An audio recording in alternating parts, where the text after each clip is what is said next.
Imagine an empire so vast, stretching from modern-day Britain to Egypt, that a single ruler struggled to manage its immense borders and countless internal challenges.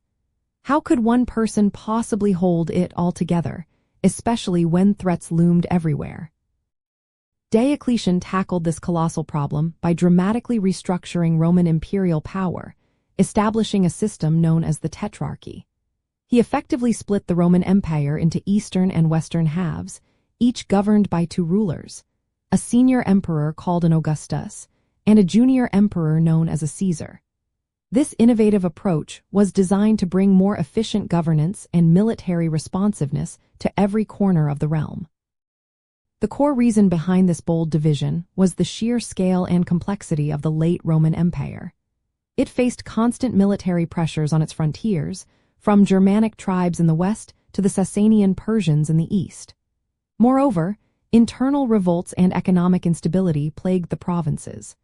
Diocletian understood that one emperor could not be everywhere at once, reacting swiftly to every crisis. By distributing authority, he aimed to provide closer supervision and more immediate action across the vast territories, ultimately strengthening imperial control. To put this system into practice, Diocletian first appointed Maximian as co-Augustus, giving him charge of the western territories while Diocletian himself oversaw the east. Later, they each appointed a Caesar as their designated successor and junior partner. For example, Galerius became Caesar under Diocletian, and Constantius Chlorus served under Maximian. These Caesars were not just generals.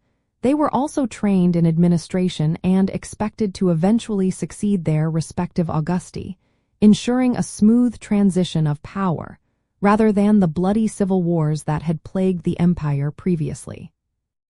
A fascinating aspect of Diocletian's Tetrarchy was its intended mechanism for succession. The plan was for the Augusti to voluntarily abdicate after a set period, elevating their Caesars to Augusti, who would then appoint new Caesars. This was a radical departure from traditional dynastic inheritance and aimed to prevent power struggles. Diocletian himself famously adhered to this plan, abdicating in 305 Common Era, the only Roman emperor to ever willingly step down.